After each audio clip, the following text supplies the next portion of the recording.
నమస్కారం.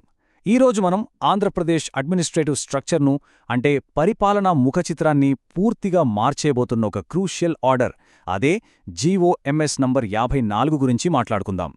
భవిష్యత్తులో ప్రభుత్వ ఉద్యోగాల స్వరూపమెలా ఉండబోతోంది, కొత్త ఉద్యోగాల భర్తీ, బదిలీల మీద దీని ఇంపాక్ట్ ఎంతలా ఉండబోతోందో ఇప్పుడు మనం చాలా సింపుల్గా డీకోడ్ చేద్దాం. Okay, let's dive into this. అసలీ మార్పుల గురించి మాట్లాడుకునే ముందు మనం ఖచ్చితంగా తెలుసుకోవాల్సిన ఒక పదం ఉంది. అదేంటంటే లోకల్ క్యాడర్ లేదా స్థానిక క్యాడర్. అసలు దీని అర్థమేంటంటే ప్రభుత్వ ఆధీనంలో ఉండే సివిల్ సర్వీసెస్ ఇంకా పౌరసేవల పోస్టులను ఒక నిర్దిష్టమైన ప్రాంతానికి తగ్గట్టుగా విభజించడం. అంటే ఏ ప్రాంతం అవసరాలకు తగ్గట్టుగా ఆ ప్రాంతంలో అధికారులను, ఉద్యోగులను నియమించడమే దీని ముఖ్య ఉద్దేశం. మరి ఈ ఎక్స్ప్లెయినర్లో మనం మెయిన్గా ఏమేం చూడబోతున్నామంటే, ఫస్ట్ 2025 రాష్ట్రపతి ఉత్తర్వుల బ్యాక్గ్రౌండ్ ఏంటి, ఆ తర్వాత కొత్తగా ఏర్పడుతున్న జోన్లు, మల్టీ జోన్ల స్వరూపం, సివిల్ సర్వీస్ క్యాడర్ల ఆర్గనైజేషన్ ఎలా ఉండబోతోంది, అలాగే కొన్ని ముఖ్యమైన మినహాయింపులు, ఫైనల్గా ఈ ఆర్డర్ అమలులోకొచ్చే విధానం, ఇవన్నీ కూడా వరుసగా తెలుసుకుందాం. ముందుగా మొదటి అంశానికొద్దాం. 2025 రాష్ట్రపతి ఉత్తర్వులు. ఇది నిజంగానే ఒక కొత్త పరిపాలనా శకానికి నాంది అని చెప్పొచ్చు. ఇక్కడ గమనించాల్సిన విషయమేంటంటే, మే 14, 2026న ఈ జీఓఎంఎస్ నంబర్ 54 జారీ అయింది. దీని ప్రకారం డైరెక్ట్ రిక్రూట్మెంట్సు, అలాగే లోకల్ క్యాడర్లకు సంబంధించి చాలా క్లియర్ గైడ్లైన్స్ ఇచ్చారు. ఈ ఆర్డర్ ప్రాముఖ్యతేంటో తెలుసా?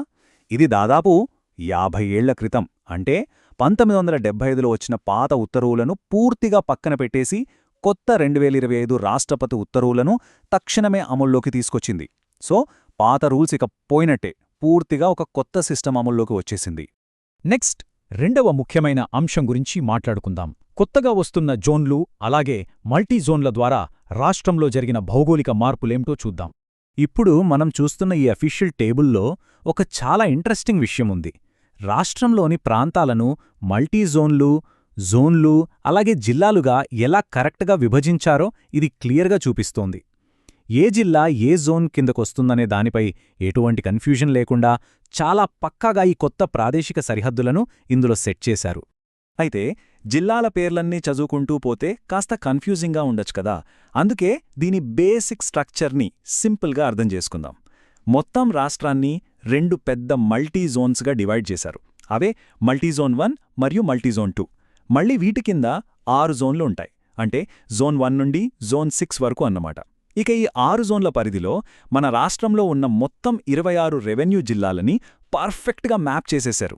ఒక్క జిల్లా కూడా ఈ స్ట్రక్చర్ బయటుండదు. ఇప్పుడు మూడవ అంశానికి వద్దాం. అసలు ఈ భౌగోళిక మార్పులకు తగ్గట్టుగా సివిల్ సర్వీస్ క్యాడర్లను ఎలా నిర్వహిస్తున్నారు? కెరీర్ ల్యాడర్ అంటే ఉద్యోగ సోపానం ఎలా ఉండబోతోంది? ఇక్కడ జిల్లా క్యాడర్కి, జోనల్ క్యాడర్కి ఉన్న తేడాను మనం బాగా గమనించాలి. బేసిక్ లెవెల్ అంటే ప్రాథమిక స్థాయి స్థానిక పోస్టులైన జూనియర్ అసిస్టెంట్లు, అలాగే స్కూల్ టీచర్లు, ఇవి జిల్లా క్యాడర్ కిందకొస్తాయి.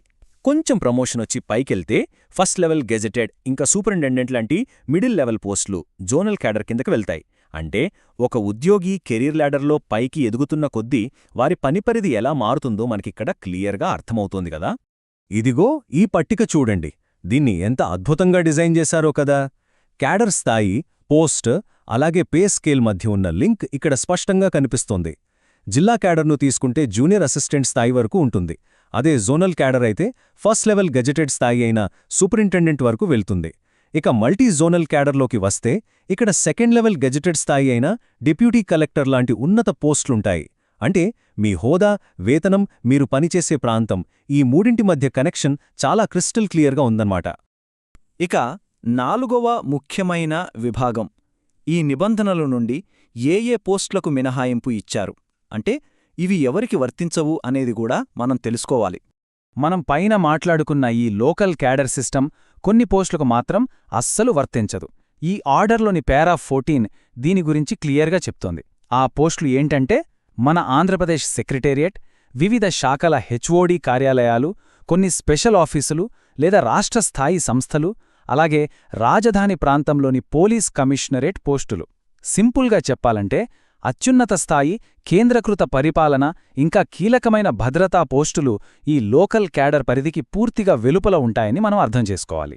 చివరగా 5వ విభాగం, దీని అమలు అలాగే తదుపరి చర్యలు. ప్రభుత్వం అధికారులకు ఎలాంటి మార్గదర్శకాలను ఇచ్చిందో చూద్దాం. ఈ కొత్త సిస్టమ్ని పర్ఫెక్ట్గా ఇంప్లిమెంట్ చేయడానికి ప్రభుత్వం సెక్రటరీలకు కొన్ని చాలా స్ట్రిక్ట్ డైరెక్షన్స్ ఇచ్చింది. ఫస్ట్ స్టెప్, ప్రభుత్వ కార్యదర్శులు ఈ 2025 ఉత్తర్వుల్లోని పారా 3 మరియు 6లను చాలా కేర్ఫుల్గా ఎగ్జామిన్ చేయాలి. సెకండ్ స్టెప్, ప్రతి డిపార్ట్మెంట్ సర్వీస్ రూల్స్ అన్నీ ఈ కొత్త కేడర్ స్ట్రక్చర్కు సరిపోయేలా అప్డేట్ చేయాలి. And third and the most important, May 25, 2026 నాటికల్లా నిర్ణీత ఫార్మాట్లలో పూర్తి డీటెయిల్స్తో ప్రపోజల్ సబ్మిట్ చేసేయాలి. టైమ్లైన్ అయితే చాలా టైట్గా ఉందనే చెప్పాలి. కొంచెం ముందుకు వెళ్ళి అసలు ఈ ప్రాసెస్ పేపర్ మీద ఎలా ఉండబోతోందో చూద్దాం. ఈ ఫార్మాట్ 1 పత్రాన్ని ఒకసారి గమనించండి. జిల్లా కాడర్ పోస్టులను ఆర్గనైజ్ చేయడానికి ప్రతి డిపార్ట్మెంట్కి ఇది చాలా మ్యాండేటరీ. సర్వీస్ రూల్స్ ఏంటి, అపాయింటింగ్ అథారిటీ ఎవరు, అలాగే 2022 పీఆర్సీ ప్రకారం పే స్కేల్స్ ఏంటి, ఈ వివరాలన్నీ చాలా పక్కాగా ఈ ఫార్మాట్లో ఫిల్ చేయాల్సిందే. ఒక రకంగా చెప్పాలంటే గ్రౌండ్ లెవెల్లో ఈ పేపర్ వర్క్ ఎంత టైట్గా ఉండబోతోందో ఈ డాక్యుమెంట్ చూస్తేనే మనకు అర్థమైపోతోంది. సో ఇక్కడ ఫైనల్గా మనం గుర్తుపెట్టుకోవాల్సిన ఒక క్రూషియల్ పాయింట్ ఉంది. అదే ఈ నంబర్ 26. ఈ ఆర్డర్ ప్రకారం రాష్ట్రంలోని 26 జిల్లాల ప్యాటర్న్ను ఏ గవర్నమెంట్ డిపార్ట్మెంట్ అయినా ఖచ్చితంగా ఫాలో అయి తీరాల్సిందే. No excuses. ఒకవేళ ఏదైనా డిపార్ట్మెంట్ మాకు ఈ ప్యాటర్న్ వద్దు, మేం వేరే విధంగా క్యాడర్ను ఏర్పాటు చేసుకుంటామని అనుకుంటే గనక దానికి వాళ్ళు చాలా స్ట్రాంగ్ అండ్ వ్యాలిడ్ రీజన్స్ చూపించి వ్రాతపూర్వకంగా పర్మిషన్ తెచ్చుకోవాలి. అంటే దీన్ని బట్టి అర్థమవుతోంది కదా, ఇష్టమొచ్చినట్టు మార్పులు చేయడానికి ఇక్కడ ఎలాంటి ఛాన్స్ లేదు. ఈ భారీ ప్రభుత్వ ఉత్తర్వును ఇంతసేపు డీకోడ్ చేసిన తర్వాత మనందరి మదిలో ఒక ఇంట్రెస్టింగ్ ప్రశ్న మెదులుతూనే ఉంటుంది. ఈ లోకల్ క్యాడర్స్ తాలూకు ఈ పెద్ద రీఆర్గనైజేషన్ అనేది నిజంగానే పబ్లిక్ సర్వీస్ డెలివరీని, అంటే ప్రజలకు అందే సేవలను మరింత ఫాస్ట్గా, సింపుల్గా మారుస్తుందా, లేక ఇప్పటికే ఉన్న బ్యూరోక్రసీకి మరిన్ని కొత్త కాంప్లికేషన్స్ను యాడ్ చేస్తుందా? ఇంతటి భారీ సంస్కరణల లాంగ్ టర్మ్ ఎఫెక్ట్ ఎలా ఉండబోతుందన్నది కేవలం కాలమే సమాధానం చెప్పాలి. ఖచ్చితంగా అందరూ ఆలోచించాల్సిన పాయింట్ ఇది. మరి ఈ ఎక్స్ప్లెయినర్ మీకొక క్లారిటీ ఇచ్చిందని ఆశిస్తున్నాను. ఇలాంటి మరో ఇంట్రెస్టింగ్ టాపిక్తో మళ్ళీ కలుద్దాం.